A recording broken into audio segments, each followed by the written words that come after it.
Assalamu alaikum, bienvenue à tous, j'espère que vous allez très bien. Aujourd'hui, nous allons parler du pasteur Mohamed. Et oui, vous avez bien entendu, on a déjà vu pasteur Moussa, aujourd'hui c'est pasteur Mohamed. Sauf que pasteur Mohamed a déconné plus que Koné. Alors, tout comme le pasteur Koné, pasteur Mohamed prétend que son père était imam. Mon père était comme un imam.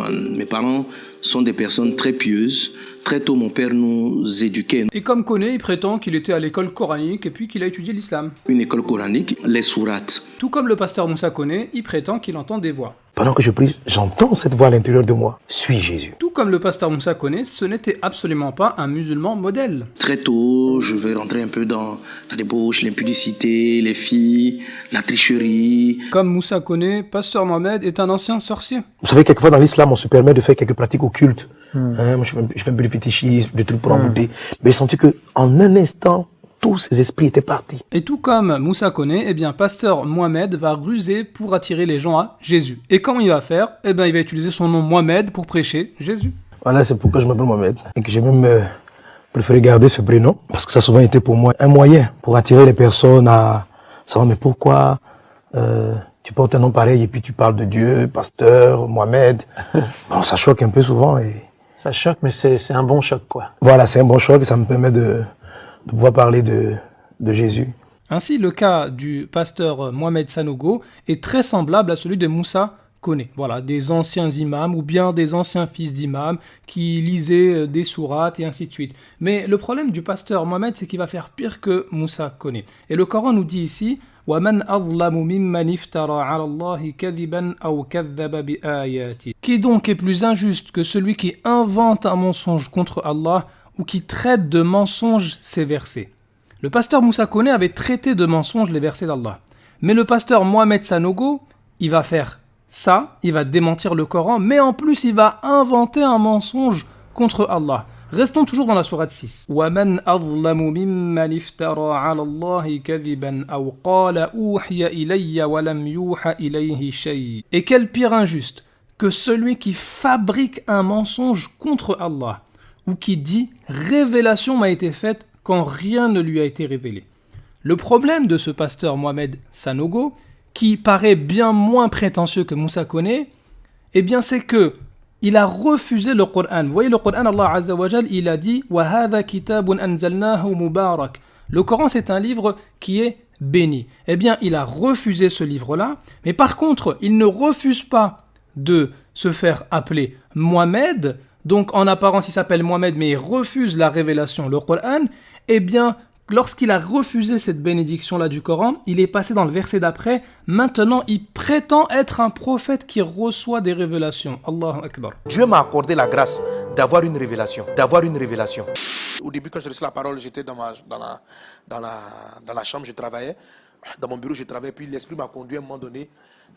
Je suis parti, je devais me préparer pour venir au live, et puis la parole a continué. Donc c'est une parole que je n'ai pas directement écrite. Voilà ce que Dieu nous dit, nous en tant que les prophètes. Dans la saison 2020, il va y avoir totalement un bouleversement. L'esprit a commencé à me parler énormément. Voilà, donc ce matin, j'étais en train de rédiger, j'ai reçu beaucoup de prophéties. Eh bien, tu vois, toi qui te prétends être prophète, pasteur Sanogo, tu n'as jamais lu le Coran puisque le Coran te démasque automatiquement. Allah Azza wa Jal nous dit à propos du prophète, alayhi salatu wassalam, qui est un vrai prophète, فَقَدْ لَبِثْتُ فِيكُمْ عُمُرًا مِّن قَبْلِهِ أَفَلَا تَعْقِلُونَ. Allah Azza wa Jal, il dit de dire au prophète, alayhi salatu wassalam, qui n'a jamais été considéré comme un menteur, ni avant, ni après sa prophétie, par les gens de son peuple. Les gens de son peuple savaient qu'il était Al-Amin, celui qui est véridique, même avant de recevoir la révélation. C'est pourquoi il est dit, je suis bien resté avant cela, avant la prophétie, tout un âge parmi vous, ne raisonnez-vous donc pas. Alors que toi, pasteur Sanogo, tu reconnais que toi-même, lorsque tu étais encore musulman, et que tu étais un menteur. Je mentais souvent. Non mais attends 2 minutes là, pasteur Mohamed Sanogo là. Allah Azza wa Jal, il ne choisit pas quelqu'un qui était un ancien menteur pour en faire un prophète. Regarde le prophète alayhi salatu wassalam, il était considéré comme véridique avant sa prophétie. Mais toi, avant tes prétendues prophéties, tu disais toi-même que tu étais un menteur. Et maintenant tu dis que c'est le prophète Mohammed sallallahu alayhi wa sallam qui est un menteur alors qu'il était reconnu véridique par tout le monde. Mais c'est quel monde ça? Donc tu vois le prophète alayhi salatu wassalam, il est là et toi t'es juste après. Qui est plus injuste que celui qui invente un mensonge contre Allah ou qui traite de mensonge ces versets le Coran, vraiment les criminels ne réussissent pas. Donc tu vois, pasteur Sanogo, si seulement tu disais oui, voilà, tu crois plus en l'islam et tout, écoute, ça c'est ton affaire. Mais maintenant tu prétends recevoir des révélations et tu conserves ton nom Mohamed pour égarer les gens, là on n'est pas d'accord. Bon, l'imposture du pasteur Mohamed Sanogo, eh bien elle est évidente pour tout musulman, puisque après le prophète Mohammed alayhi salatu wassalam, il n'y a plus de prophète. Mais même pour les chrétiens c'est évident. Tout d'abord, pasteur Sanogo prétend faire des miracles extraordinaires. C'est vrai que Jésus fait des miracles extraordinaires. C'est vrai que Jésus fait des miracles extraordinaires. Bon, des fois ça marche pas trop. Un jour, à un baptême, quelqu'un est décédé après qu'on ait baptisé. Il a nagé dans la lagune et puis il s'est noyé. Ça m'a froissé, ça m'a blessé. Le pasteur Mohamed Sanogo ne connaît pas très bien sa Bible. Lorsque le Seigneur voulait que... comment il s'appelle encore ce monsieur-là? C'est Akab, non? Non, c'est pas. Qu'il aille sur le champ de bataille pour être tué. Hein, c'était Akab. Alléluia. Attendez, j'ai oublié de trouver cette référence-là. Hein. Ben, tu peux me la trouver rapidement? Dans le livre de 2 Pierre, laisse-moi encore te trouver. Voilà, le pasteur Sanogo ne connaît pas ses écritures, il cherche un passage pendant longtemps. Là, je fais avance rapide. Hein. Et vous voyez, c'est quelqu'un sur le chat qui va l'aider et qui va lui donner la bonne référence. Voilà, 2 Pierre chapitre 2, verset 4. Dans le livre de Osée. Allez, on y va, on cherche. Dans le livre de Osée, je crois. Tu crois ou t'es sûr? Je trouve ça rapidement. Bah j'espère, hein, parce que là j'ai mis avance rapide, tu trouves pas encore. Comment ça se fait? T'as plus de prophétie là? Le Saint-Esprit t'aide plus? C'est bizarre, hein. Ah tiens, sur le chat, il y a beaucoup de personnes qui connaissent la référence, mais pas toi. Bon, je vais le trouver tout à l'heure, ok? Bref, d'ici la fin, je vais te donner ce passage. Amen. Non mais attends 2 secondes là. Toi qui prétends avoir des révélations, connaître les choses cachées, t'es même pas capable de connaître des passages de la Bible que même tes élèves connaissent mieux que toi. Mais c'est quel charlatan ça? Bon, je vous rassure, hein, il y a déjà des chrétiens qui ont essayé de mettre en garde contre pasteur Mohamed Sanogo. Sanogo, on a démonté cela, mes frères et sœurs, dans un culte macabre où il se transforme, il se déguise en femme, s'habillant en tenue traditionnelle. La canne qu'il a, c'est quelle canne? C'est un pouvoir, c'est un fétiche, c'est un gris-gris. Les amulettes qu'il a autour du cou, c'est Sanogo habillé comme une femme. Je ne sais pas qu'en est-il de vous, mais quand cet homme, surtout quand il est dos tourné, vous le voyez de dos, avec les courbes, vous voyez une femme, vous ne voyez plus un homme. Pour terminer, rappelez-vous que l'imposteur Moussa Kone avait été dévoilé lorsqu'il avait été incapable de réciter la sourate 112, Suratul Ikhlas, que n'importe quel musulman sait réciter depuis qu'il est enfant. C'est ça? Ouais?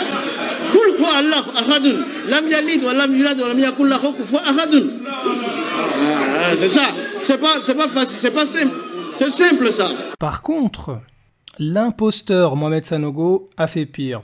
Vous savez, le plus important dans le Coran, c'est pas la récitation, mais c'est plutôt la méditation et la mise en pratique. Et Allah Azza wa Jal, il nous dit qu'il est unique et qu'il est le seul à être imploré pour ce que nous désirons, qu'il n'a jamais engendré, n'a pas été engendré non plus, et donc que nul ne lui est égal. Eh bien, l'imposteur Mohamed Sanogo, il prétend que lui et les autres chrétiens sont les égaux de Dieu et qu'ils sont eux-mêmes Dieu parce qu'ils sont fils de Dieu. Ça veut dire quoi, fils de Dieu? Jean chapitre 5, verset 18.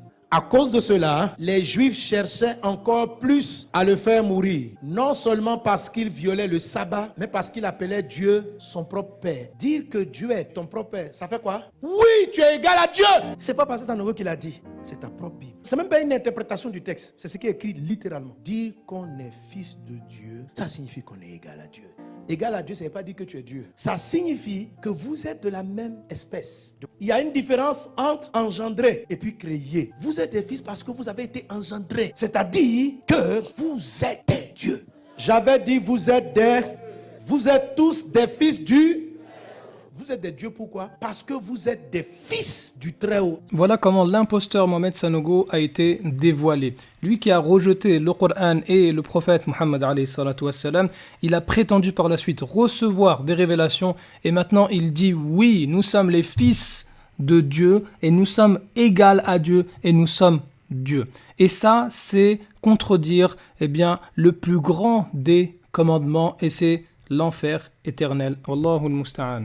Et maintenant, vous, chrétiens, faites le bon choix entre l'imposteur Mohamed Sanogo et le prophète Mohammed sallallahu alayhi wa sallam, en sachant que Jésus dit en Matthieu chapitre 7 verset 21 « Ceux qui me disent Seigneur, Seigneur n'entreront pas tous dans le royaume des cieux, mais celui-là seul qui fait la volonté de mon Père qui est dans les cieux. » C'est pas parce que vous entendez que le pasteur Mohamed Sanogo fait plein de miracles, que c'est ça qui va vous faire rentrer au paradis. Ce qui fait rentrer au paradis, c'est d'accomplir la volonté, non pas du pasteur Mohamed Sanogo, non pas de Jésus lui-même, mais du Père, c'est-à-dire le Seigneur de l'univers. Et sachez que l'imposteur Mohamed Sanogo vous appelle au shirk, au polythéisme, à commettre l'iniquité, et Jésus vous dira à ce moment-là: je ne vous ai jamais connu, retirez-vous de moi, vous qui commettez l'iniquité. Le fait de dire que tu es l'égal de Dieu, c'est la plus grande des iniquités. Le fait de te considérer comme Dieu, c'est du polythéisme, ça t'amène en enfer.